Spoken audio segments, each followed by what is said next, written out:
Alléluia. Est-ce qu'on peut donner des ovations, des acclamations à Jésus-Christ? Des acclamations à Jésus-Christ, des acclamations. Quand tu acclames Jésus, pousse des cris de victoire également. C'est cela la célébration. C'est cela la célébration. Célébrons le Seigneur, célébrons le Seigneur, célébrons le Seigneur, célébrons le Seigneur des Seigneurs. Alléluia. Amen, amen. Que Dieu te bénisse. Veuillez vous asseoir. Quand tu viens dans la présence de Dieu, il faut être libre et prêt à adorer, à parler à ton Dieu, à te relâcher dans la présence du Seigneur. Amen. Amen, amen. Quand tu viens dans la présence du Seigneur, il faut te libérer de tout esprit de lourdeur. Il faut être vraiment libre dans ton esprit. Amen. N'entre pas dans la présence de Dieu avec des fardeaux, avec des soucis. La Bible dit, déchargez-vous à ses pieds. Donc si jamais tu viens avec des fardeaux, tu les déposes aux pieds du Seigneur. En le louant, en le célébrant, en l'honorant. Amen. C'est ce qui est bien. Que Dieu te bénisse. Dieu a de très bonnes choses pour toi. Yes. Dieu a de très... Ne regarde pas, ne te laisse pas distraire parce que tu peux voir autour de toi. Non, non, non, non, non. Fais confiance à Dieu. Qu'est-ce que Dieu t'a dit? Sache que Dieu est toujours avec toi. Amen. Si tu as envie, c'est que Dieu a encore le contrôle. Amen. Dieu n'a pas encore fini avec toi. Quand Dieu a fini avec un homme, il n'est plus de ce monde, il n'est plus de cette terre. Il s'en va. Mais tant que tu dors et tu te réveilles encore le matin, c'est que Dieu n'a pas encore fini avec toi.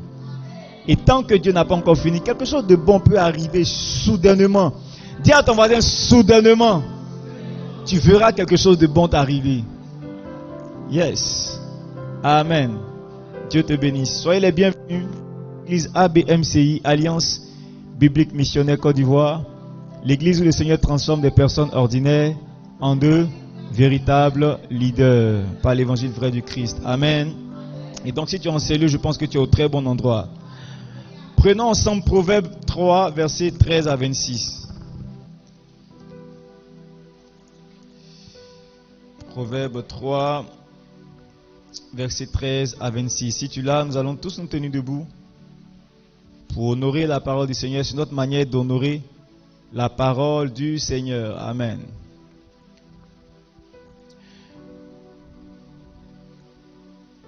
Proverbe 3, verset 13. On l'a à l'écran. Heureux l'homme qui a trouvé la sagesse et l'homme qui possède l'intelligence. Car le gain qu'elle procure est préférable à celui de l'argent et le profit qu'on en tire vaut mieux que l'or. Elle est plus précieuse que les perles. Elle a plus de valeur que tous les objets de prix. Dans sa droite est une longue vie. Dans sa gauche, la richesse et la gloire. Ses voies sont des voies agréables et tous ses sentiers sont paisibles. Elle est un arbre de vie pour ceux qui la saisissent et ceux qui la possèdent sont heureux. C'est par la sagesse que l'Éternel a fondé la terre. Quelqu'un dit avec moi, c'est par la sagesse que l'Éternel a fondé la terre. Par l'intelligence qu'il a affermi les cieux. C'est par sa science que les abîmes se sont ouverts et que les nuages distillent la rosée. Mon fils, que ces enseignements ne s'éloignent pas de tes yeux. Garde la sagesse et la réflexion. Elles seront la vie de ton âme et l'ornement de ton cou. Verset 23. Alors tu marcheras avec assurance dans ton chemin et ton pied ne heurtera pas. Verset 24. Si tu te couches, tu seras sans crainte. Et quand tu seras couché, ton sommeil sera doux. Ne redoute ni une terreur soudaine, ni une attaque de la part des méchants. 26. Car l'Éternel sera ton assurance et il préservera ton pied de toute embûche. Amen. Proverbe 4, versets 4 à 9. Proverbe 4, versets 4 à 9.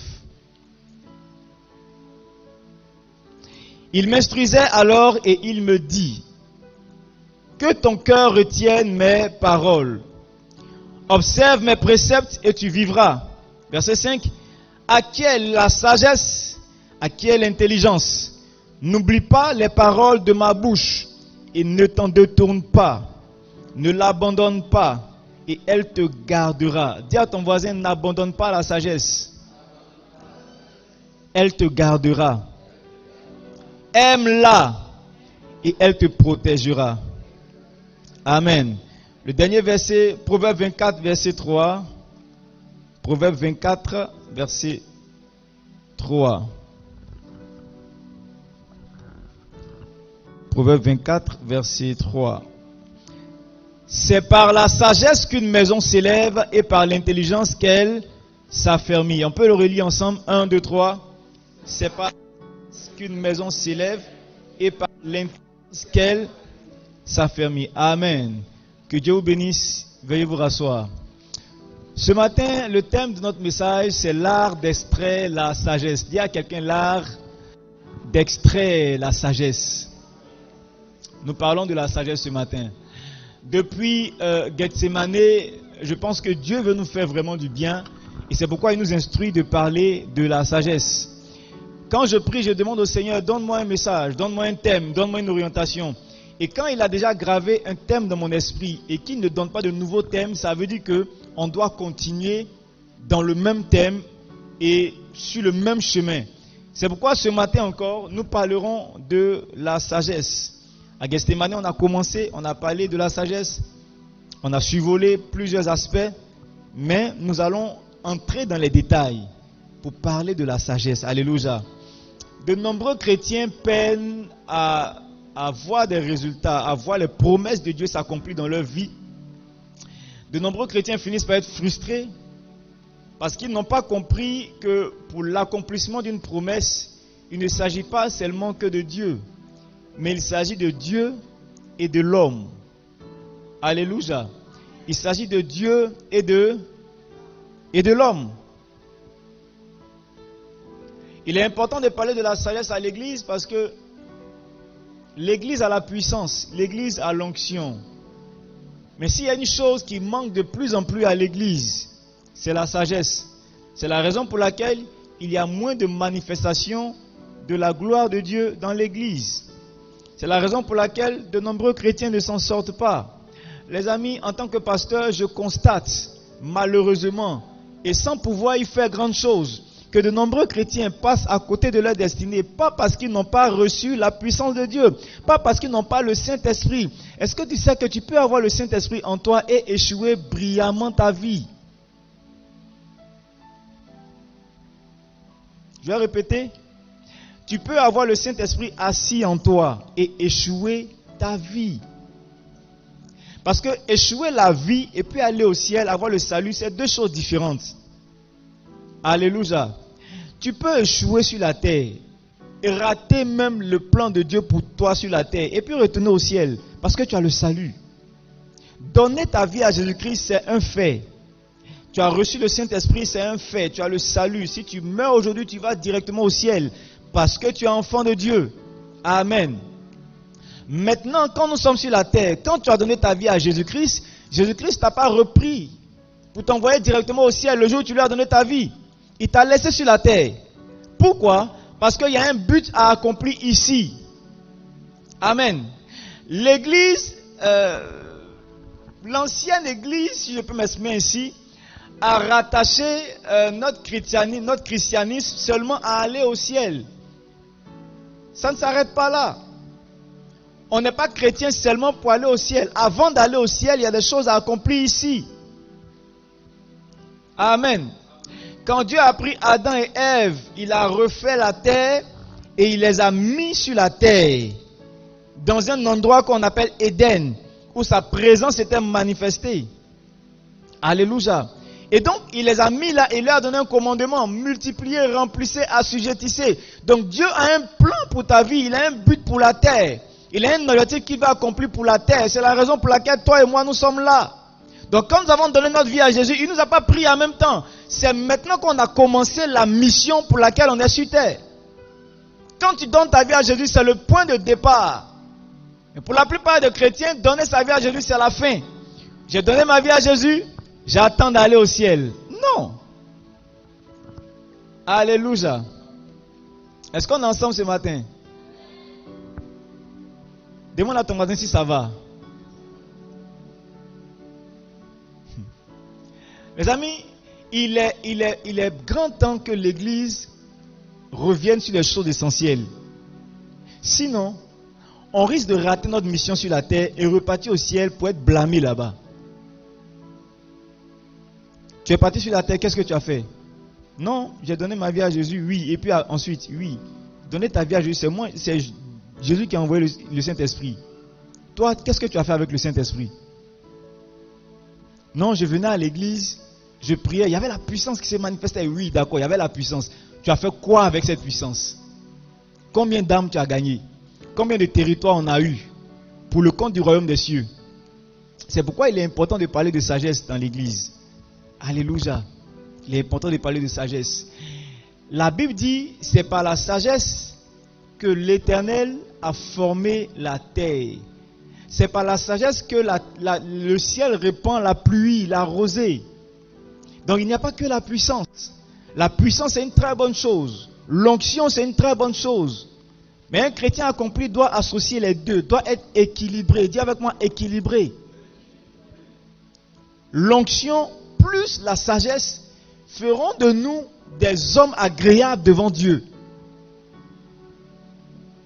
Onction plus sagesse.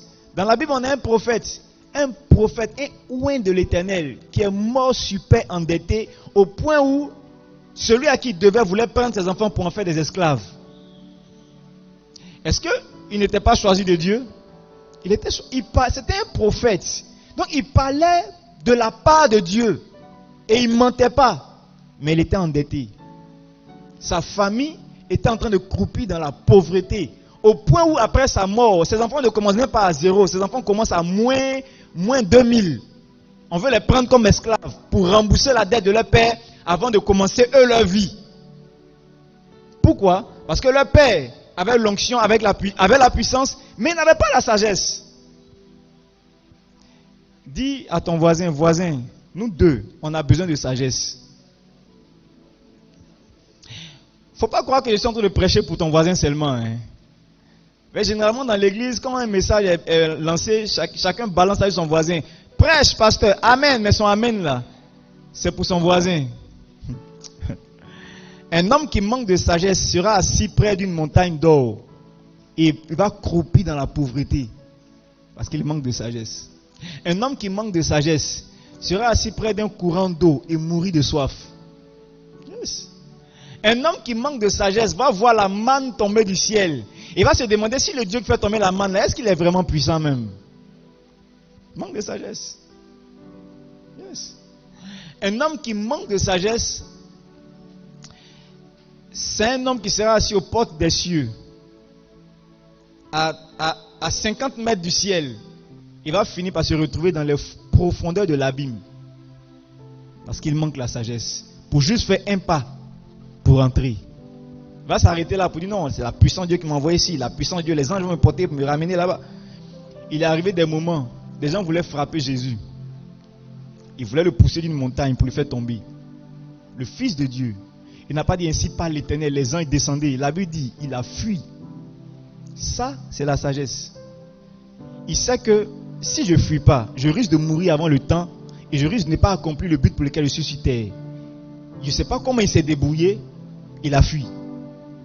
Il a glissé entre les mains des gens. C'est pas partout, on dit Saint-Esprit fire. Il pouvait dire ça. Mais il a dû utiliser ses membres, ses pieds pour se trouver un chemin pour fuir. Dis à ton voisin, nous deux, on a besoin de sagesse. Je disais à Gethsemane, montre-moi un problème que quelqu'un a dans un domaine de sa vie. Je lui dirai que c'est un manque de sagesse. Ce n'est pas un manque de puissance, ce n'est pas un manque d'onction. C'est un manque de sagesse. N'importe quel problème. Et pendant que je prêche le message, pendant que moi-même j'ai réécouté le message, je me rendais compte, je réalisais à quel point c'est vrai.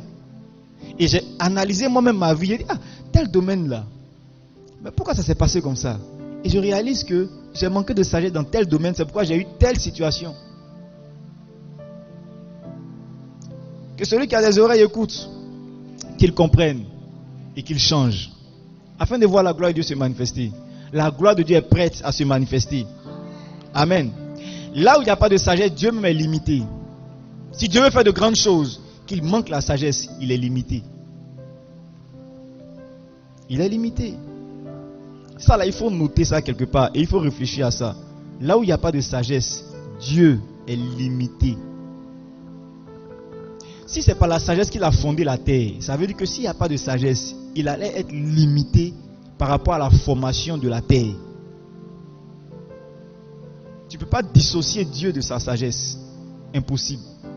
C'est pourquoi nous, Église, en tant qu'Église, nous ne devons pas dissocier notre Dieu de sa sagesse également.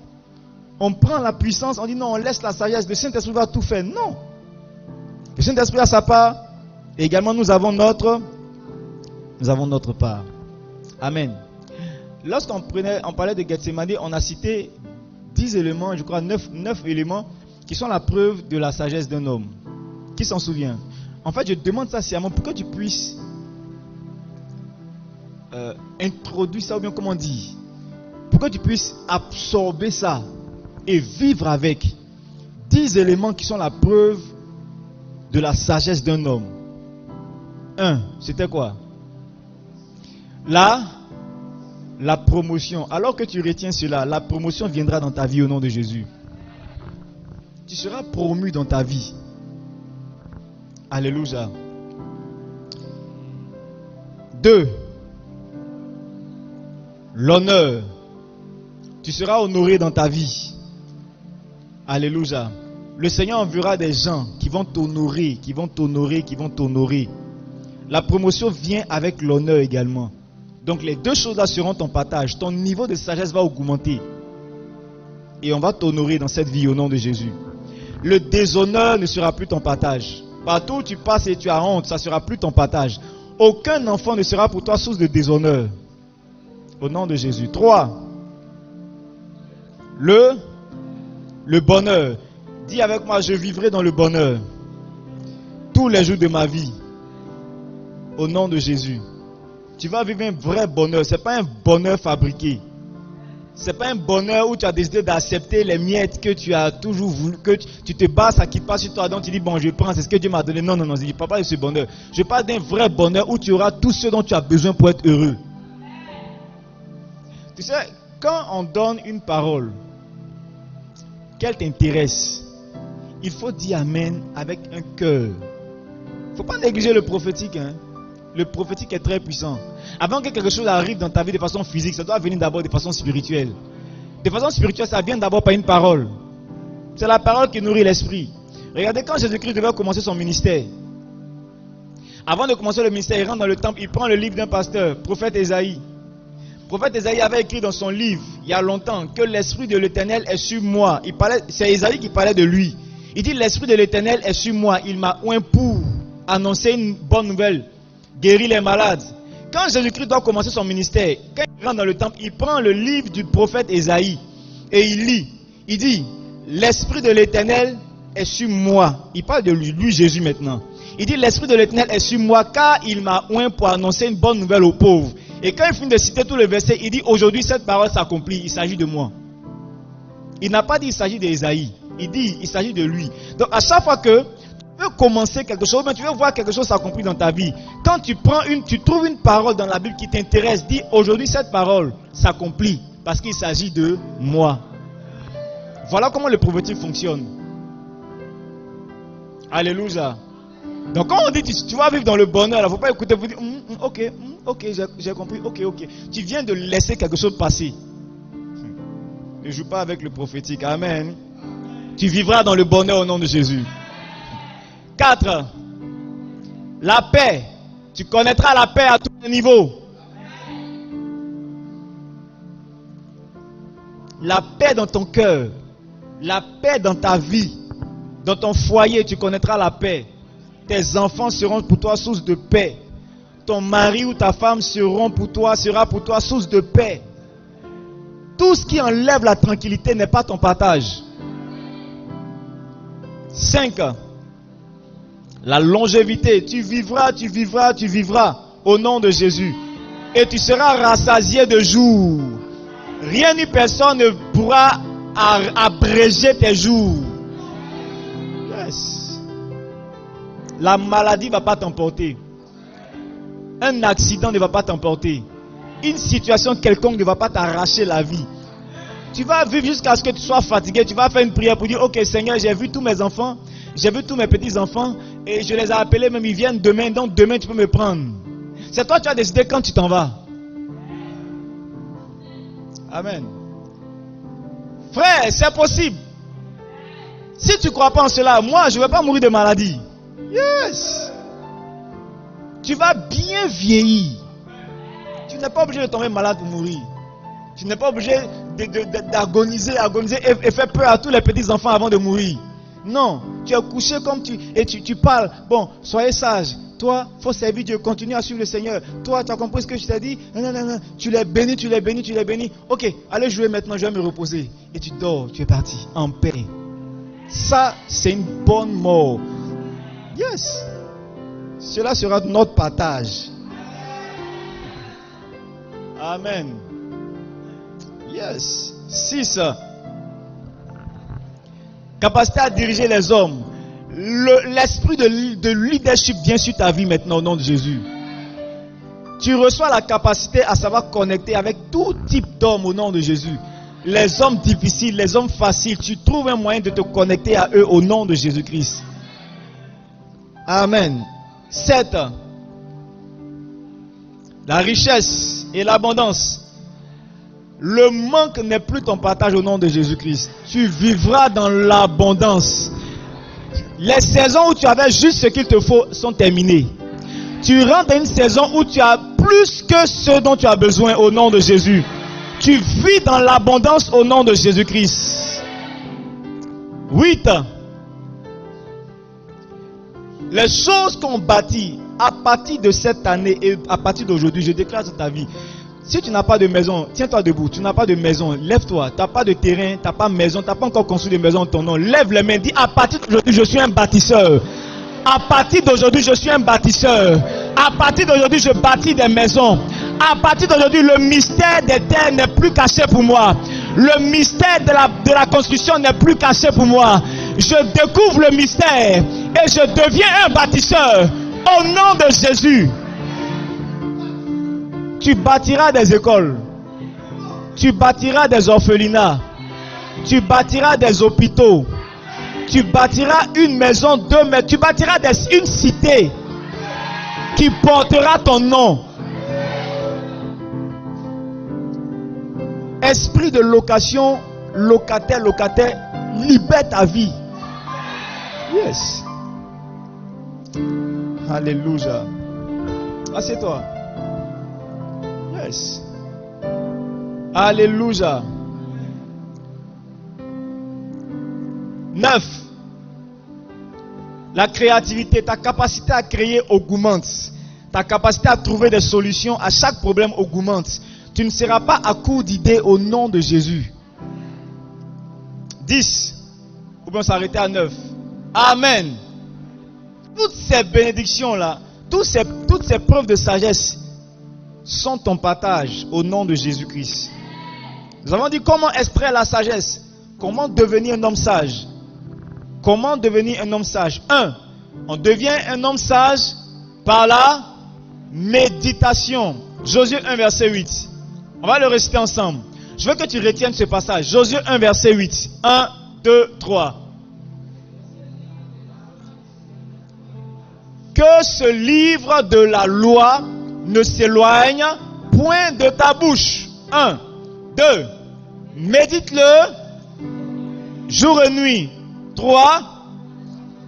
Afin d'agir fidèlement selon ce qui est écrit. Conséquence, c'est alors que tu réussiras. C'est alors que tu auras de succès dans tes entreprises. Frères et sœurs, c'est la sagesse qui donne le succès. La sagesse donne le succès.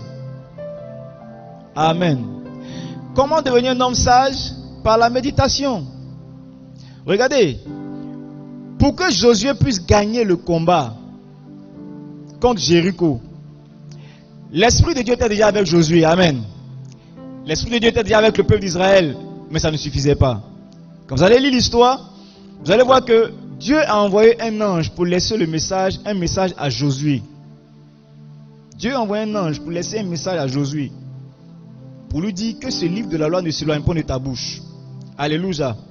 Lisons Josué 1. Commençons à partir du verset 1. Tu vas comprendre quelque chose. Josué 1, verset 1. Je vais te faire comprendre quelque chose. Avant d'entrer dans le point que je vais partager avec toi aujourd'hui.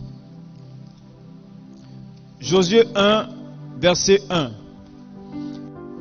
Après la mort de Josué, serviteur de l'Éternel,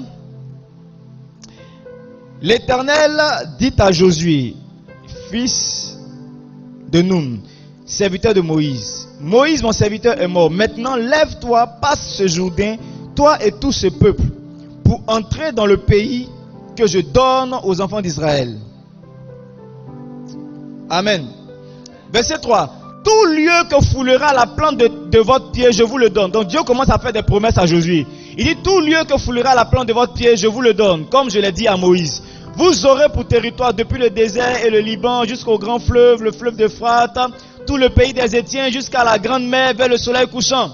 Au verset 5, il dit, nul ne tiendra devant toi. Tant que tu vivras, je serai avec toi. Comme j'ai été avec Moïse, je ne te délaisserai point, je ne t'abandonnerai point. Au verset 6, il dit, fortifie-toi et prends courage, car c'est toi, Josué, qui mettras ce peuple en possession du pays que j'ai juré à leur père de leur donner. Il dit, le Seigneur, il a juré de donner le pays. Au verset 7, Dieu est en train de faire des promesses à Josué. Depuis, à partir du verset 3, il dit, je te donnerai, je serai avec toi, je te ferai conquérir, c'est toi qui vas rentrer, je te ferai accomplir les promesses que j'ai faites à Moïse. Maintenant, à partir du verset 7, suivez ce qui se passe. À partir du verset 7, il dit quoi? Fortifie-toi seulement et bon courage. À partir du verset 7, l'Éternel est en train de dire à Josué, il a cité lui sa part que Dieu va faire. Je vais te donner, je serai avec toi, je vais t'aider à accomplir les promesses. À partir du verset 7, il dit à Josué, maintenant toi voilà ta part. Voilà ta part. Fortifie-toi. Aie bon courage. Il dit quoi? Fortifie-toi seulement et aie bon courage. Sois courageux. Sois fort. En d'autres termes, même si je suis avec toi, que toi tu n'es pas courageux, je ne pourrai pas. Si je suis avec toi, que tu n'es pas fort, je ne pourrai pas. C'est la raison pour laquelle beaucoup de chrétiens ratent la bénédiction. Dieu est avec eux, mais ils ne sont pas forts. Dieu est avec eux, mais ils ne sont pas courageux pour faire face aux difficultés de la vie. Ils ne sont pas courageux pour dire non, là il faut dire non. Ils ne sont pas courageux pour dire je reste sur la voie du Seigneur, là ils doivent rester. Ils s'abandonnent alors que le Saint-Esprit est avec eux. Dieu est avec eux. Dis à ton voisin, Dieu est avec toi. Mais tu dois être fort. Pourquoi beaucoup de chrétiens jouent? Parce qu'ils ne sont pas forts. Ils ne jouent pas leur part de responsabilité. Ils ne prennent pas leur part de responsabilité. Il dit à Josué, fortifie-toi seulement et aie bon courage. Il dit quoi? En agissant selon toute la loi que Moïse, mon serviteur, t'a prescrite. Il dit quoi? Ne t'en détourne ni à droite, ni à gauche, afin de réussir dans tout ce que tu entreprendras. Donc, le fait que tu sois avec moi, ça ne suffit pas alors. Je dois respecter la loi. Je dois l'obéir minutieusement, méticuleusement, au point de ne pas me dominer ni à droite, ni à gauche. Je suis toute la loi afin de réussir. Donc, je te peux sortir ce texte-là pour te montrer à quel point, quand tu médites, quand tu vois comment Dieu a travaillé avec Josué, ça t'aide à devenir sage, pour comprendre que toi seul avec Dieu, sans la sagesse, vous n'irez pas loin. Et ça ne va pas diminuer le grade de Dieu. Lui, il est Dieu pour toujours déjà. Amen. Où il a pris sa puissance là, tu ne sais pas. Donc il est Dieu, il sera toujours Dieu. Si toi tu ne médites pas pour comprendre comment Dieu a fonctionné avec les hommes de la Bible, tu ne pourras pas tirer la sagesse pour fonctionner avec cette sagesse, pour voir la gloire de Dieu se manifester. Mais regardez, La première génération du peuple d'Israël qui est sorti d'Égypte manquait cette sagesse-là. Ils ne méditaient pas la loi, ils ne connaissaient pas la loi, ils ne marchaient pas selon la loi. Qu'est-ce qui est arrivé? Ils sont morts. Ils sont tous morts dans le désert. Ils sont tous morts, sauf Josué et Caleb. Mais est-ce que quand ils sortaient d'Égypte, est-ce que Dieu leur a dit, vous allez mourir dans le désert? Non. Dieu leur a dit, je vous envoie dans un pays où coule le lait et le miel. Ils partaient dans un pays où coule le lait et le miel. Ils ne sont jamais arrivés là-bas. Pas parce que Dieu avait menti, mais parce que ils ne connaissaient pas cette sagesse d'obéir à la voix de Dieu. Alléluia. Dis à ton voisin, tu dois aimer la méditation. Tu dois méditer pour agir fidèlement selon ce qui est écrit. Tu agis selon quoi? Toi, tu agis selon quoi? Dis-moi. Tu agis selon tes émotions? Tu agis selon tes pulsions? Tu agis selon tes désirs? C'est la raison pour laquelle Dieu, ça ne marche pas. Les choses de Dieu, ça ne marche pas. Parce que pour que les choses de Dieu marchent, ce n'est pas selon nos désirs qu'on agit. On agit selon sa parole. Parce que si c'est lui qui a fait la promesse, c'est selon sa parole que tu dois marcher pour voir sa promesse accomplie. Maintenant, si c'est toi, regarde, toi tu donnes une promesse à ton enfant. Tu fais une promesse à ton enfant. Si tu es premier de ta classe, je t'achèterai une voiturette. L'enfant doit faire quoi? Pour avoir la voiture, il doit faire quoi? Il doit tout faire pour accomplir ce que tu lui as demandé. Il ne doit pas dire, bon, papa m'a promis une voiture, hein, et puis il va à l'école. Papa m'a promis une voiture, dans tous les cas, même si il danse, j'aurai la voiture. Non, on n'a pas dit si tu danses bien. On n'a pas dit si tu vas toujours à l'école. On n'a pas dit si tu te laves chaque jour. Il dit, si tu es le premier de ta classe. Donc la condition pour avoir la voiture, c'est d'être premier de sa classe. C'est faire ce que papa a demandé. C'est pareil avec Dieu. Maintenant, si tu n'as pas envie d'avoir la voiture, si toi-même tu as un autre projet pour toi-même, là tu fais ce que tu veux pour avoir ton propre projet, pour réaliser ton propre projet. Mais si c'est le projet de quelqu'un d'autre qui doit s'accomplir en toi, tu fais ce que le propriétaire du projet te demande de faire. Est-ce qu'on est ensemble? Yes. Tu marches selon quoi? Tu agis selon quoi? Pourquoi beaucoup de chrétiens sont frustrés? Parce qu'ils marchent selon eux-mêmes leurs instructions. Ils veulent que les promesses de Dieu s'accomplissent dans leur vie. Ça ne marchera pas. Oh yes. On est ensemble? Méditer la Bible, c'est la première d'extraire la sagesse. Je te conseille de lire ta Bible chaque jour. Je te conseille de lire ta Bible chaque jour. Lis les proverbes. Ou bien on commence par Luc.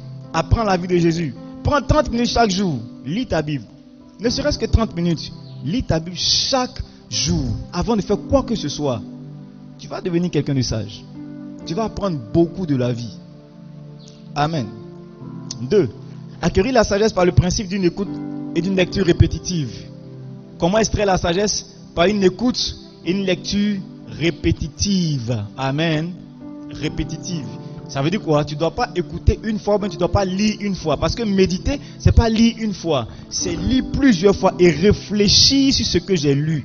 Penser profondément sur ce que j'ai lu. En pensant profondément, alors on découvre les vérités cachées. En écoutant plusieurs fois un message, on fait sortir les vérités cachées dans le message. Amen. N'est-ce pas vrai que quand tu veux apprendre une chanson de ton artiste préféré du monde, là, tu es obligé d'écouter sa chanson plusieurs fois? Est-ce que dès la première écoute, tu peux faire sortir les paroles de la chanson? Non. Dès la première écoute, toi-même tu inventes tes paroles, puis tu fais nanani, nanana, nanani, nanani, nanana, nanana, et puis tu prends seulement que le refrain. Aïolé, aïola. C'est que le refrain tu as entendu. Première écoute. À la deuxième écoute, tu vas commencer à voir la structure de la chanson. À la troisième écoute, tu vas commencer à faire sortir quelques paroles des différents couplets. Au bout de la 10e écoute, tu maîtrises la chanson. C'est pareil avec la parole de Dieu. C'est pareil avec les enseignements. Quand tu écoutes un message une seule fois, tu ne comprends pas grand chose. Si je te prêche sur la sagesse une seule fois, tu vas dire non, le pasteur a prêché sur la sagesse. On a dit il faut quoi appeler? Non, la sagesse, il faut la sagesse pour réussir sa vie. C'est tout ce que c'est le refrain. Mais qu'est-ce qu'il y a à l'intérieur? C'est pourquoi écouter plusieurs fois, c'est vraiment important. Va sur la page de l'église, va réécouter les messages. Prends du temps. Prends du temps pour écouter ce qui va te bâtir. Prends du temps pour lire ce qui va te construire. 3. Acquérez la sagesse en apprenant de la vie des personnages qui ont vécu avant vous. Et c'est là que je vais prendre le temps de développer aujourd'hui. Deviens sage en apprenant de la vie des personnes qui ont vécu avant nous. Hébreux 6, verset 12. Hébreux 6, verset 12. Hébreux 6, verset 12.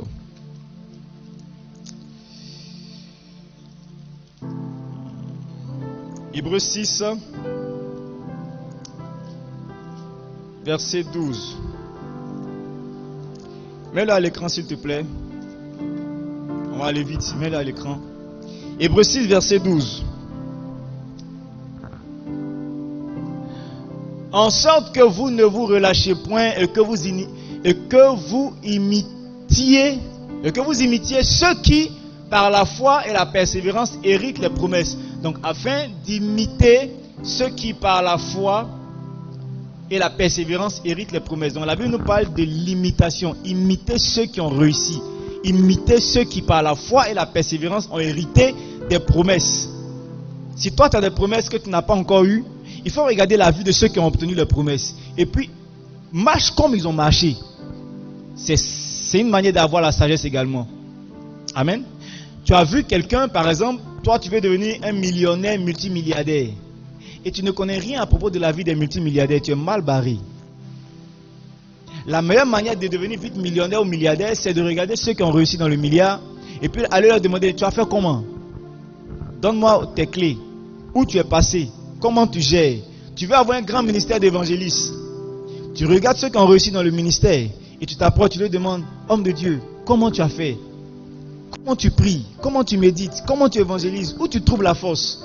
En imitant ce qu'il a déjà fait, ça t'aide à absorber sa sagesse pour devenir sage et également avoir des résultats. Alléluia. Apprendre de la vie de ceux qui ont vécu avant nous nous permet d'acquérir très vite de la sagesse. Malheureusement, les Africains, on devient sage quand on est vieux. Moi, je trouve que ça ne sert à rien la sagesse dans la vieillesse. La sagesse, c'est pas pour regretter sa vie. La sagesse, c'est pour bâtir sa vie. Quand tu échoues ta vie et puis à la fin de ta vie, tu dis, ah, je suis devenu sage, la vie m'a rendu sage. Ça sert à rien. Ça sert absolument à rien. Vaut mieux devenir sage quand tu as 20 ans. C'est possible. Va étudier la vie des gens qui ont vécu avant toi. Tu vas absorber leur sagesse rapidement. Tu vas éviter certaines erreurs. Alléluia. Il y a des personnages bibliques qui ont vécu avant nous, qui ont eu du succès avec Dieu. Et aujourd'hui, nous voulons apprendre de la vie d'un patriarche. Père Abraham, qui est un patriarche, qui a réussi avec Dieu. Quelle sagesse nous pouvons tirer de Père Abraham? Nous allons prendre quelques personnages comme ça, tout ce mois d'août et le mois de septembre, et nous allons étudier leur vie. Parce que si je te dis, va étudier la vie de ces personnages, c'est pas évident que tu puisses faire sortir la sagesse qui est cachée en eux, dans leur histoire. C'est vrai, ils ne vivent plus. C'est vrai, on ne peut pas les rencontrer pour leur demander, mais Père Abraham, comment ça s'est passé avec Sarai? Comment ça s'est passé avec Isaac, avec Ismaël, avec Agar? Comment ça s'est passé? Tu ne peux pas lui demander, mais son histoire est là. Donc tu peux relire l'histoire, et avec les révélations du Saint-Esprit, tu peux discerner et prendre la sagesse qui est cachée dans sa vie. Amen. Genèse 13, verset 1 à 2. Genèse 13, verset 1 à 2.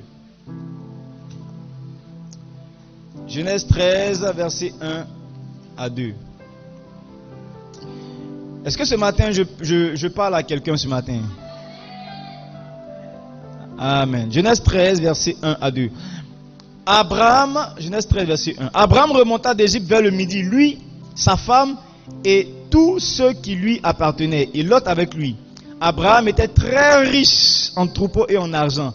Tu seras très riche en entreprise et en argent et en or et en bâtiment. Yes. Abraham était très riche en troupeaux et en argent. Quand tu lis ta Bible, qu'il y a des bénédictions, il faut appuyer dessus pour prendre ça pour toi. Il ne faut pas lire ta Bible comme un roman à Doras. Abraham était très riche en troupeaux et en argent et en or. il dirigea ses marches du midi jusqu'à Bethel. Alors, vous voyez, Abraham était quelqu'un de fort riche. Abraham s'est marié. Abraham a eu des enfants. Abraham avait des troupeaux. Il avait des serviteurs. Il avait des servantes. Alléluia. Et quand vous voyez tout ce que Abraham a reçu, quand tu vois son palmarès, avec tout ça, il est mort très vieux, rassasié de jours. Et quand il mourait, il était encore riche. C'est pas comme un vieux qui a tout dépensé pour sa santé et il meurt pauvre. Non, il mourait, il était encore puissamment riche quand il mourait. Et fier d'avoir marché avec le Seigneur. Donc quand tu regardes son palmarès, tu sais que ça c'est le palmarès d'une personne sage. Ou bien on ne voit pas la sagesse dans la vie d'Abraham. Yes. Sa vie doit nous inspirer. Sa vie, il y a quelque chose de bon à tirer à l'intérieur. Abraham était un homme sage. Alléluia. Vous savez, souvent là, on cherche des prédications compliquées. On veut avoir des remarques corsées, la révélation, le mystère des 24 vieillards qui jettent leur couronne, le mystère des lumières du ciel et de la terre. Frère, souvent tu veux chercher tellement des mystères qui ne vont pas t'apporter grande chose. La base même là, on ne connaît pas. Tu connais Père Abraham, n'est-ce pas? Quelle était la caractéristique du Père Abraham? Le père de la foi. Amen. Par quoi était caractérisée la foi d'Abraham?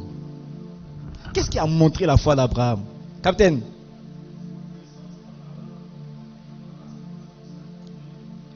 Son fils. Amen. Qui est d'accord avec la réponse?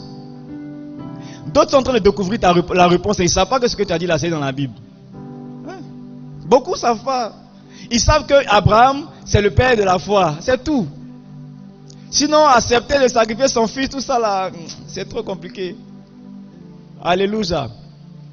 Ce matin, nous allons parler de la vie d'Abraham. Amen. Combien croient que nous pouvons beaucoup apprendre de la sagesse d'Abraham? Amen. Qu'est-ce que la sagesse d'Abraham nous apprend? La sagesse d'Abraham nous apprend, 1, l'obéissance à Dieu. La sagesse d'Abraham nous apprend l'obéissance à qui? Demande à ton voisin qui est le plus proche. Voisin, c'est comment? Tu obéis à Dieu ou bien tu obéis à qui?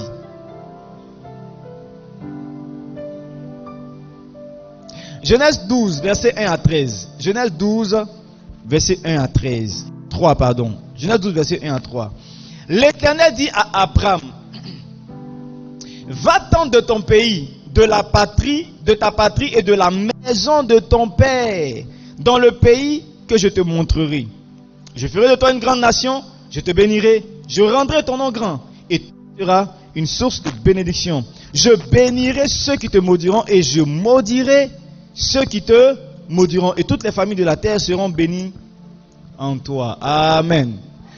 Regarde, quand tu lis la Bible, l'histoire d'Abraham avec Dieu commence par une instruction. Quand Dieu commence avec Abraham, ça marche. La première fois ils se sont dit bonjour, c'était Abraham, lève-toi, va quelque part. C'était leur bonjour, c'est comme ça que ça a commencé en eux.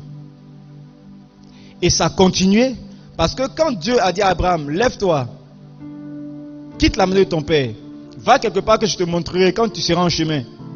Abraham n'a pas réfléchi au pour et au contre. Il n'a pas réfléchi à ça. Dès qu'il a entendu la parole, il s'est levé, il est parti. Quand tu lis l'histoire d'Abraham, tu te rends compte que c'était quelqu'un de nature obéissant. Le père d'Abraham a eu trois fils. Il y avait, selon ce que la Bible a cité, il y avait Nachor, il y avait Abraham le premier, il y avait Nachor et un autre Aram, je crois, quelque chose comme ça. Aram, bien Charan. Il avait trois frères. Charan.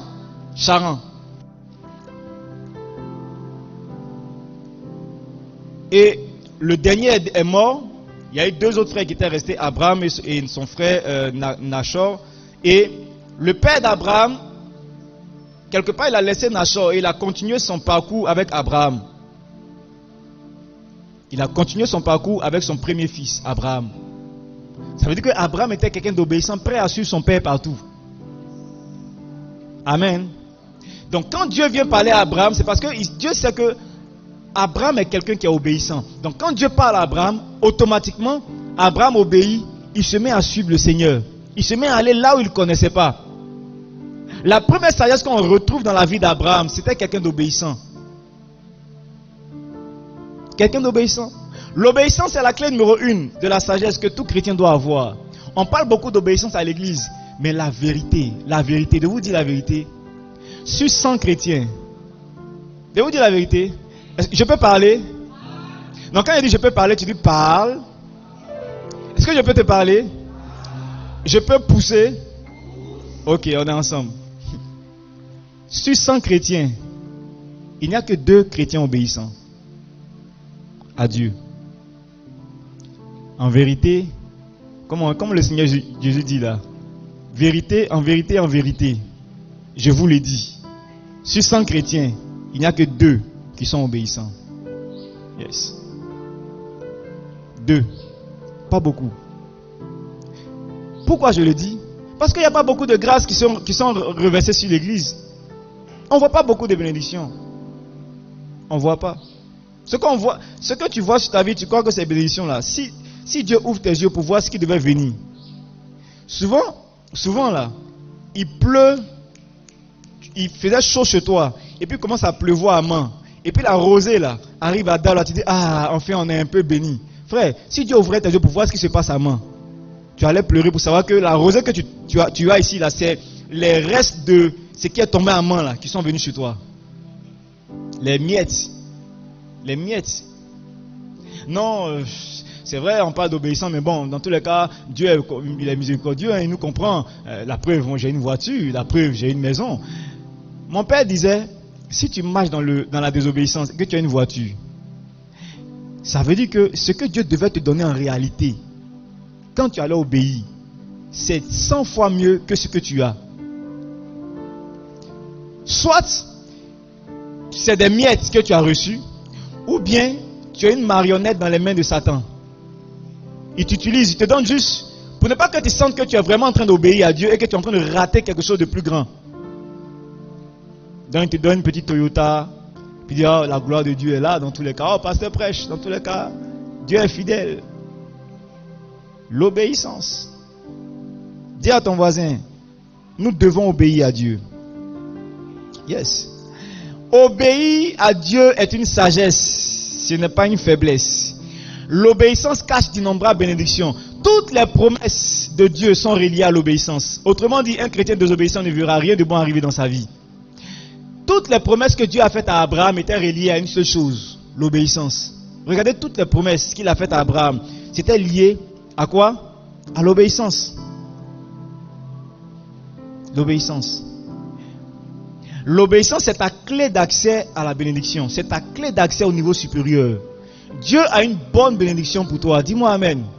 Dieu est prêt à ouvrir des portes pour toi. Dieu est prêt à te stabiliser. Il est prêt à ouvrir l'écluse des cieux pour faire descendre la grâce en abondance. La seule clé, c'est quoi? C'est l'obéissance. La seule clé, c'est l'obéissance. Prenons encore des paroles prophétiques. Deutéronome 28, verset 3. Deutéronome 28, verset 3. Est-ce que tu aimes les paroles prophétiques? Deutéronome 28, verset 3.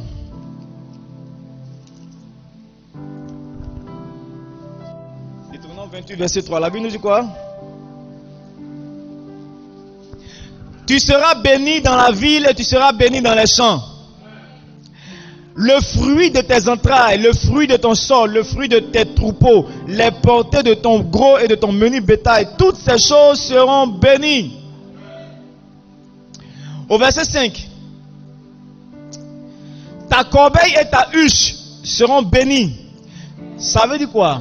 Ton panier de nourriture sera béni. Tu auras toujours de la nourriture. Tu auras toujours de l'eau. La huche représente de l'eau. Tu auras toujours de quoi à boire. Tu auras toujours de quoi à manger. Et quand tu vas manger, tu seras rassasié. Parce que tu vas manger de la bonne nourriture. Alléluia. Ta corbeille et ta huche seront bénies. Tu seras béni à ton arrivée et tu seras béni à ton départ. Partout où tu iras, tu seras en paix. Verset 7. L'Éternel te donnera la victoire sur tes ennemis qui s'élèveront contre toi. Ils sortiront contre toi par un seul chemin. Ils s'enfuiront devant toi par 7 chemins. L'Éternel est en train de dire qu'il mettra de la confusion dans le camp de tes ennemis. Ils vont s'asseoir pour voir comment te faire du mal. Ils ne vont pas s'entendre.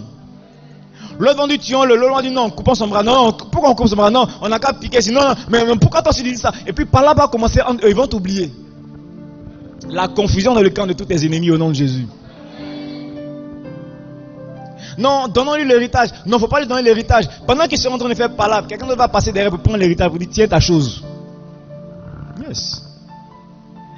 L'Éternel ordonnera à la bénédiction d'être avec toi dans tes greniers et dans toutes tes entreprises. Tout ce que tu vas faire va prospérer. L'esprit de bénédiction sera avec toi. Quand tu touches, ça réussit. Tu touches, ça réussit. Ou les autres échouent. Tu dis bon, donne-moi. Tu prends, ça réussit. Tu vas tomber sur quelqu'un qui est prêt à vendre son entreprise. Ça me vient maintenant pendant que je suis en train de parler. Quelqu'un va monter une entreprise, ça ne va pas marcher. Il va mettre son magasin, son truc, son conteneur. Il va meubler tout, climatiser tout, bien placé. Il va faire, ça ne va pas marcher. Il va chercher à vendre ça pour aller se chercher ailleurs. Dès que tu vas mettre la main là-dessus, les clients vont venir dans le magasin.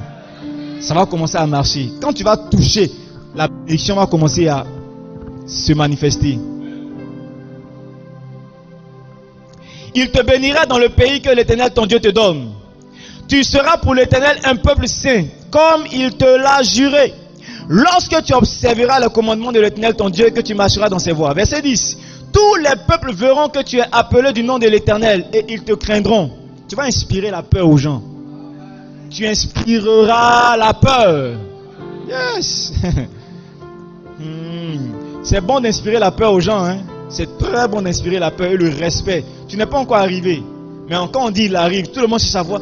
J'ai entendu parler de lui. Je veux voir c'est qui. Je veux voir c'est qui.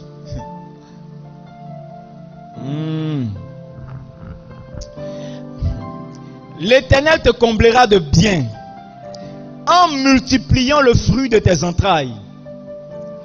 Tu auras du fruit des entrailles. Tu auras. Mets la main sur ton ventre. Mets la main sur ton ventre. Dis l'Éternel multiplie le fruit de mes entrailles. Dis Éternel, je te bénis. Parce que tu multiplies le fruit de mes entrailles. Au nom de Jésus. Personne dans cette église ne restera stérile. Personne. Écoute-moi. Personne dans cette église ne restera stérile. Personne. Je le répète. Personne dans cette église ne restera stérile. La miséricorde de Dieu parle en ta faveur. La miséricorde et la bonté de Dieu parlent en ta faveur. Tout ce qui constituait ou travaillait pour la stérilité disparaît maintenant par la miséricorde de Dieu. Je crois en la miséricorde de Dieu. Fort, tu ne peux pas m'enlever ça. Je crois en la miséricorde de Dieu. Le fruit de tes entrailles sera béni et multiplié. Tu auras des enfants, des petits-enfants, des arrière-petits-enfants. Ta descendance ne va pas, ton nom ne s'arrêtera pas. Non, ton nom ne s'arrêtera pas. Là où Satan a prévu bloquer ton nom dans 3 générations, c'est annulé. La parole te dévance. Cette parole te dévance. Va dans 3 générations après toi. Tu seras plus sur la terre, mais cette bénédiction va travailler pour toi. Là où Satan va tenter de rendre stérile tes enfants, tes hommes, tes femmes, tes filles, la parole de l'Éternel dès maintenant annule cela. Yes. Mandaranda Sandaya. Le fruit de ta troupeau et le fruit de ton sol dans le pays que l'Éternel a juré à tes pères de te donner sera béni, sera multiplié. L'Éternel t'ouvrira son bon trésor, le ciel, pour envoyer à ton pays la pluie en son temps et pour bénir le travail de tes mains. Tu vas travailler et tu mangeras des fruits de tes mains. Yes. Tes mains ne seront pas stériles. Quand tu vas travailler, la pluie viendra arroser, ça va produire, tu vas profiter de cela au nom de Jésus. Yes. La malédiction des mains disparaît. Ce n'est plus ton partage. Plus ton partage. Tu prêteras. Voilà une bénédiction qui me plaît. Oh, prends ta Bible, il faut souligner. Je suis au verset 12 de Deutéronome 28. Tu prêteras à beaucoup de nations et tu n'emprunteras point. Shana Ramana. La Bible dit tu prêteras à beaucoup de nations. Elle est en train de dire que l'esprit de crédit et de dette quittera ta vie. Tu vas vivre dans l'abondance au point où tu n'es plus obligé de t'endetter chez ta banque ou chez ton oncle ou chez ton frère ou chez un ami. Au contraire, tu auras tellement, c'est toi qui vas prêter aux gens. Mandarabazanala. S'il te plaît, prends ton offrande, tu vas semer pour ça là. Attends, moi je vais commencer d'abord. Prends ton offrande, tu vas semer pour ça. Prends ton offrande. Je ne sais pas si toi tu crois en ça. Moi, j'ai souligné ça dans ma Bible. Je suis fatigué de prendre crédit. Saison de crédit, c'est fini dans ma vie. Prends une offrande. Annule sur ta vie l'esprit de dette. À partir de ce matin, à cause de cette parole prophétique, l'esprit de dette quitte ta vie. Au contraire, tu en auras pour prêter. Tu vas prêter à des nations. Tu vas prêter à des hommes. Tu auras en abondance pour financer des projets. Tu vas financer des entreprises. Tu vas financer des bâtiments. Tu vas financer dans l'immobilier. Tu en auras suffisamment pour financer. Shadaya, Manerenaya. Lebrazanda labaya la mama, labakando lobo. À partir d'aujourd'hui, la dette qui est sur toi, tu vas finir de rembourser. Ça sera la dernière dette que tu vas rembourser de toute ta vie. Si tu crois en cette parole, ça sera la dernière dette que tu seras en train de rembourser. La dernière, la dernière, la dernière, la dernière. Après cette dette, tu ne vas plus jamais t'endetter. Fini. Fini. Tu vas oublier le souvenir de quand on vient t'encaisser crédit. Tu vas oublier ce souvenir-là. Au nom de Jésus. Au nom de Jésus. Au nom de Jésus. Merci Seigneur. L'Éternel fera de toi la tête et non la queue. Dis, je deviens la tête dans mon domaine d'activité. Au nom de Jésus. Frère, il est bon d'être le premier. Souvent on dit, deviens le meilleur, c'est une bonne chose. Mais devenir le premier aussi, c'est bon. Devenir le premier, c'est bon. Tu seras toujours en haut et jamais en bas. Dis, je serai toujours en haut et jamais en bas. Toujours le premier, jamais le dernier. Toujours la tête, jamais la queue. Frère, c'est bon d'être dans le corps, hein, mais c'est aussi bon d'être la tête. Tu vois où on va, tu décides là où on va. C'est ça la tête. Sinon le pied est important, hein, mais la tête est encore plus importante. Je peux vivre sans mes pieds. Tu ne peux pas vivre sans ta tête. Ça veut dire que la tête a un rôle vraiment important. Que Dieu fasse de toi la tête dans tous les domaines d'activité que tu embrasseras au nom de Jésus. Le jour où tu n'es pas là, tout le monde saura que tu n'es pas là et on ne peut pas continuer. On aura toujours besoin de toi. Cette parole s'attache à ta vie au nom de Jésus. Amen. Maintenant, continuons. Au verset 13. Il dit, tu seras en haut et tu ne seras jamais en bas lorsque tu obéiras au commandement de l'Éternel. Lorsque tu obéiras au commandement de la clé, les amis, la parole prophétique, elle envoie spirituellement dans ta vie la capacité pour accomplir la chose. Alléluia.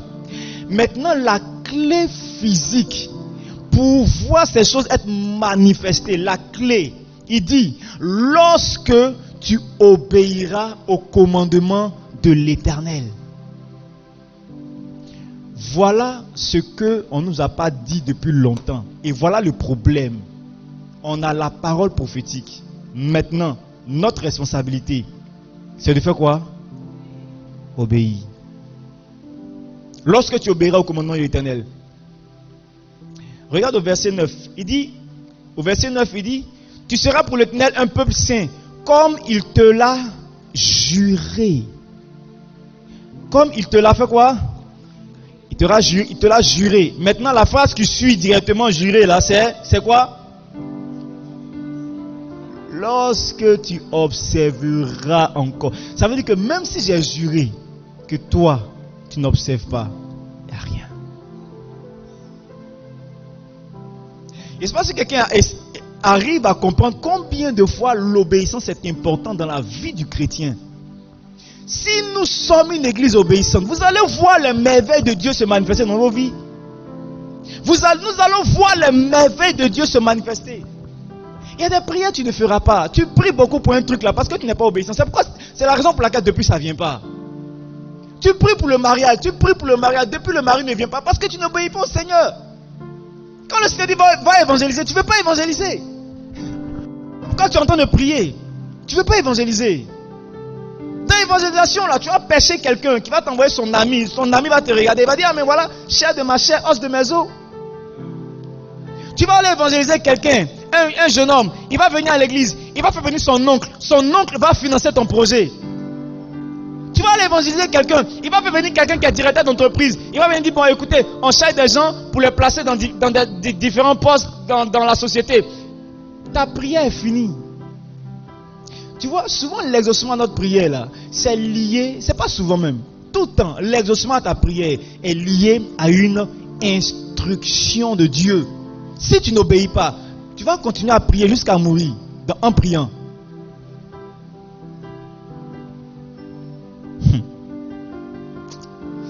Dis Seigneur, aide-moi à être obéissant à tes instructions. Aide-moi à être obéissant. L'obéissance. Je vous ai dit comment j'ai rencontré le bishop Dag Mills, comment je me suis assis face à face devant lui comme ça. Le nombre de personnes qui cherchent à le rencontrer, ce monsieur-là. Tu n'as pas idée. C'est un mystère. Bishop Dag Ewald Mills. C'est un mystère. C'est le gars qui fait le programme au Ghana. Dans tout Accra, j'ai vu une seule affiche du programme.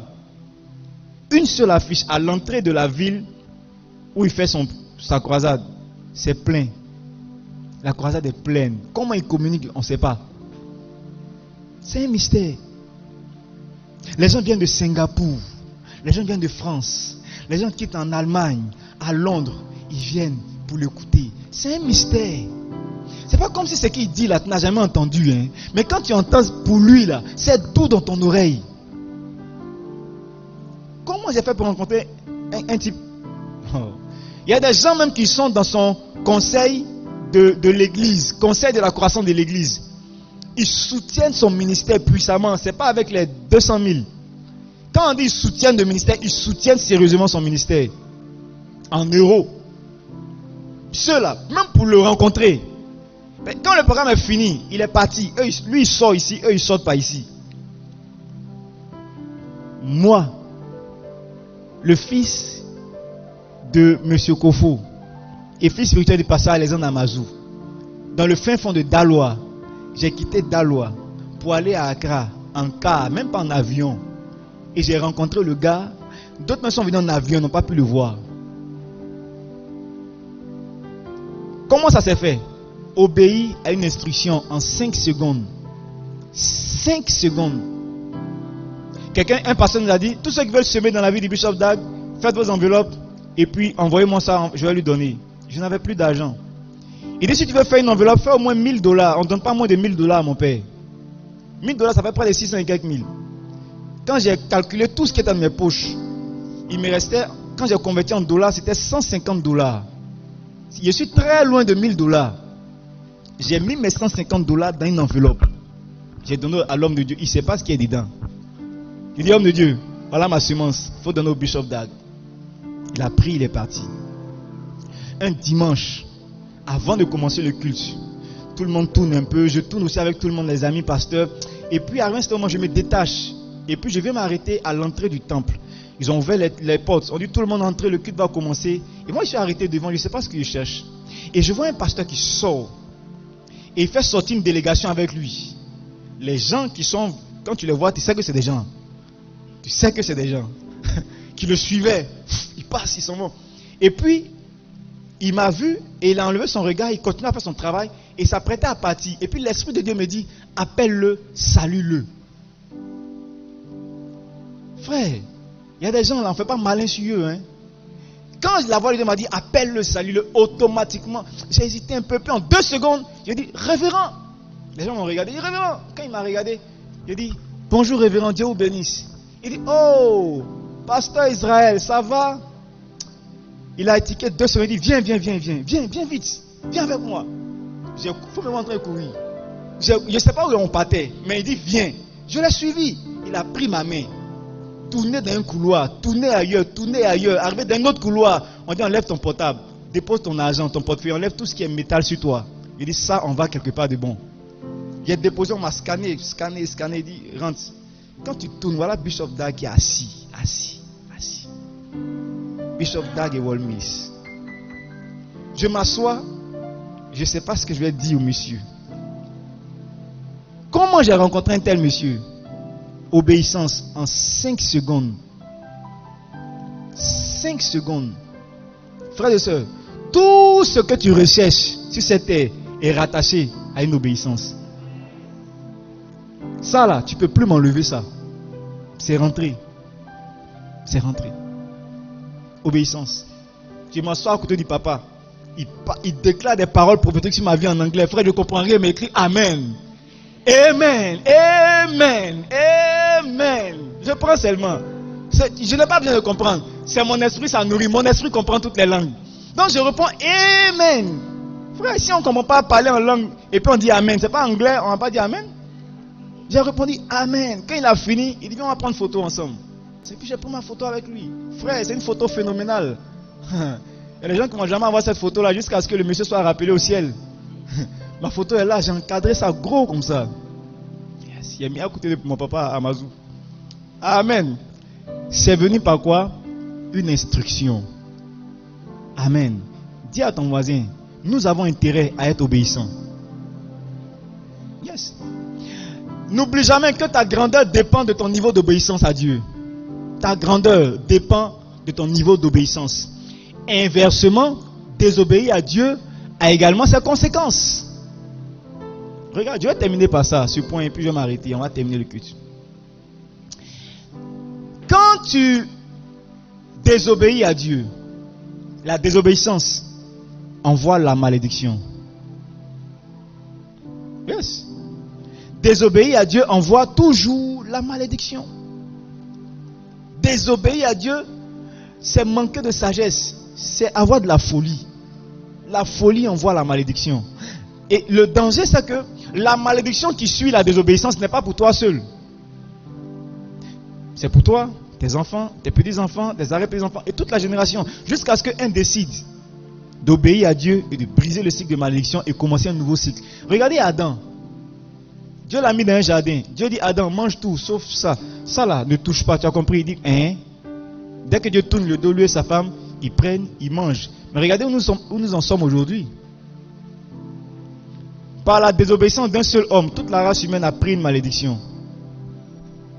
Par la désobéissance d'un seul homme, le pauvre et le riche doivent travailler dur pour avoir de quoi manger. Par la désobéissance d'un seul homme, les femmes doivent souffrir pour mettre au monde un enfant. Demandez à une maman combien de fois c'est difficile d'accoucher. Toi tu es garçon, tu penses que tu as eu douleur. Demande, elle va te dire. C'est pas mal de vendre de l'indigestion. Elle va te dire. Mais tout ça, c'est venu à cause de qui? Un jour, quelqu'un a désobéi. C'est la raison pour laquelle c'est là. Yes. Parce que quelqu'un a désobéi. Donc tu vois que quand tu désobéis là, tu es en train de vendre déjà ceux qui viendront après toi.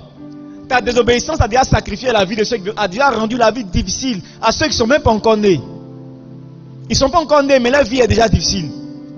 Quand je vois ta manière de vivre avec Dieu, ta manière de vouloir glisser entre les mains de Dieu, jouer les silus à l'église, hein, tu montres que tu es bien, alors qu'après, derrière tu fais des bêtises. Quand je te regarde, et ces enfants, est-ce qu'ils pensent à ces enfants? Qu'est-ce qu'ils vont devenir les pauvres? Ils sont vendus déjà. Ils ne sont pas encore venus au monde, hein. Ils sont déjà vendus. Par contre, quand tu obéis au Seigneur, si la malédiction d'un seul homme a envoyé, si la désobéissance d'un seul homme a envoyé la malédiction à toute l'humanité, la l'obéissance également. Gloire soit rendue à Jésus-Christ pour son obéissance. L'obéissance de Jésus-Christ a fait rentrer la vie dans l'humanité. Yes. Donc par ton obéissance, c'est parce que Jésus-Christ a obéi à Dieu pour mourir à la croix que toi, vous et moi, nous sommes ici.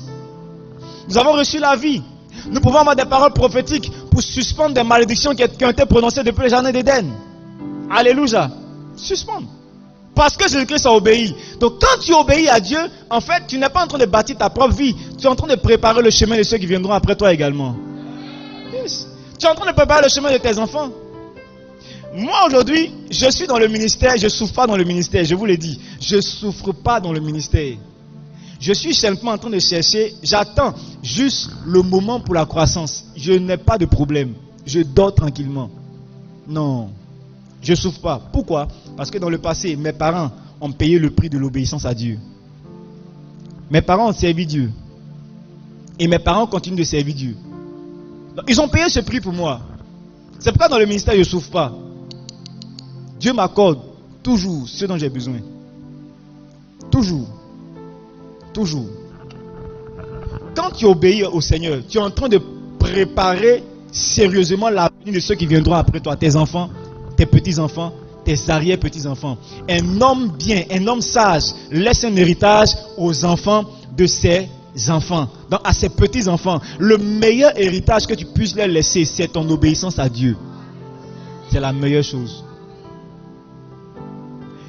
Je te donne ce message avec mon cœur, espérant que tu puisses comprendre que désobéir à Dieu là, c'est pas au pasteur et à l'église que tu fais du mal. Quand tu te caches pour aller dormir chez un garçon, moi, ça me fait ni chaud. Ou même maman, c'est ça te fait quelque chose. Ça, moi, je suis marié à une très belle femme qui m'a donné 3 jolis enfants. Donc quand je parle, c'est par amour pour toi. Sinon je gagne quoi? Demain tu seras béni. Tu vas rendre gloire au Seigneur, c'est tout. Si tu as eu pitié de moi, tu as dit bon pasteur, écoute, tiens 2 millions, prends ça, tu vas essuyer tes larmes. Je ne vais pas dire non, je vais prendre.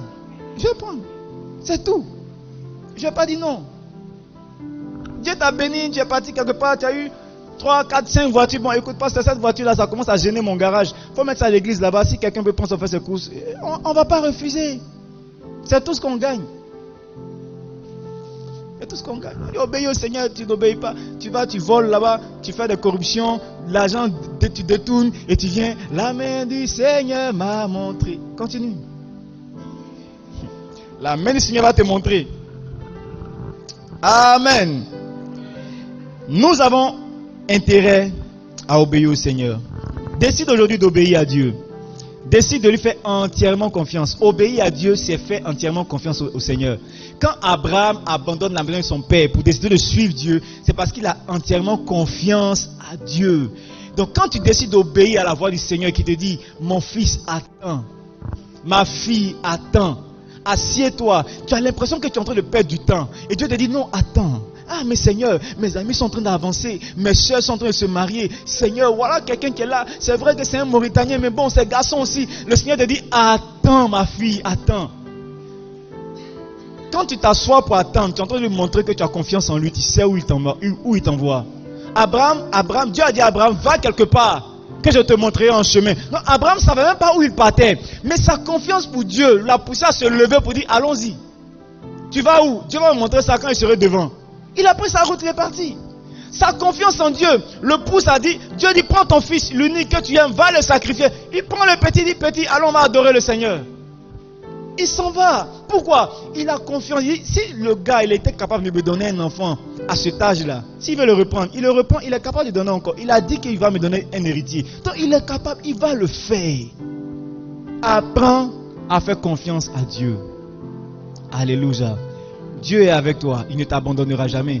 Quand Dieu te donne une instruction, c'est parce que tu as trouvé grâce à ses yeux. Il est prêt à faire quelque chose de bon avec toi. C'est pourquoi il te donne une instruction. Alléluia. Que la main de Dieu soit sur toi pour t'aider à obéir à ses commandements et à ses principes. Reçois un esprit obéissant au nom de Jésus-Christ Nazareth. Tenons-nous debout, prions pour un esprit obéissant, un cœur obéissant ce matin au nom de Jésus. Dis Seigneur, donne-moi un cœur obéissant. Donne-moi un cœur obéissant. Donne-moi un cœur obéissant. Manarana sotika yanda shanda. Lebra shabayanda yanosika. Hey, Chandi, limanananasa. Prie pour un cœur obéissant. Dis au Seigneur, aide-moi à avoir un cœur obéissant. Je réalise, je sais que derrière l'obéissance se cache une bénédiction. Mais parfois je suis impatient. Seigneur, aide-moi à être patient. Aide-moi à attendre ton temps. Aide-moi à attendre ton heure. Aide-moi, s'il te plaît. Aide-moi, Seigneur, aide-moi. Mane, le bajamana nanano seta. Le brazano, le mayamano, siananano, sakayadosha. Aide-moi, aide ton église à être obéissant. Aide ton église à être obéissant. Aide ton église à être obéissante, Seigneur. Nous voulons voir ta gloire se manifester. Nous voulons voir, Seigneur, tes bénédictions descendre dans nos vies et prendre forme dans nos vies. Aide-nous à oublier, éternel Père. Là où dans la saison passée, nous avons été désobéissants. En cette saison, tu nous parles encore parce que tu veux restaurer quelque chose. Aide-nous à être obéissants afin de voir la restauration arriver au nom puissant de Jésus-Christ de Nazareth. Est-ce que quelqu'un peut lever la main pour prier au nom de Jésus? Prie, prie, prie ce matin. Prie ce matin, prie ce matin, prie ce matin. Manarabadaliana. Prie ce matin, prie, prie, prie. Shanarabadosi. Et d'abrana la mana, les mananano, sekaya barabadosi amanarama. Mandebro sharabadosi aman, delema yamanadadosa. Quelqu'un prie, quelqu'un prie, quelqu'un prie. Manda brashana la manala, sabarana loke, zeyamana. Ebraza balamado, sitara bababosha. Lebra yamana lama. Quelqu'un prie ce matin. Quelqu'un prie ce matin, prie ce matin. Demande un cœur obéissant au Seigneur. Demande un cœur obéissant au Seigneur. Demande un cœur obéissant au Seigneur. Père, merci pour ta service. Ta miséricorde pour ça. Ta miséricorde pour toi pour ça. Merci Seigneur pour ta miséricorde. Merci pour ta miséricorde qui envoie la restauration. Merci Seigneur parce que tu recommences tes services par ta miséricorde. Tu fais toutes choses pour elle. Nous te bénissons parce que tu fais toutes choses pour elle dans sa vie. Merci parce que tu as compassion. Tu prends plaisir à la miséricorde de notre Père. Tu prends plaisir à la miséricorde. À toi toute la grâce, Seigneur, au nom de Jésus. Amen.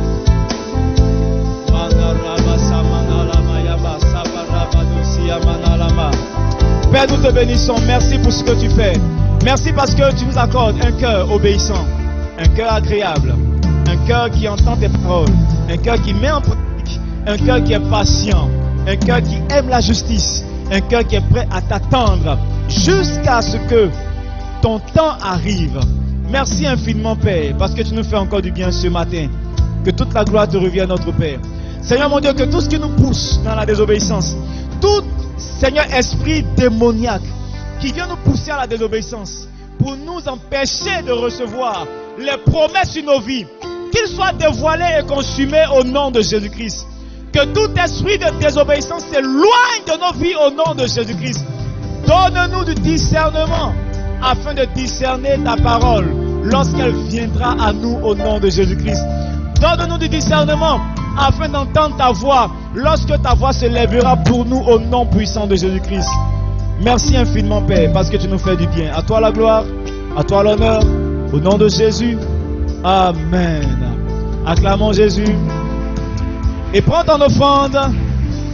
Alléluia. Acclame le Seigneur, prends ton offrande.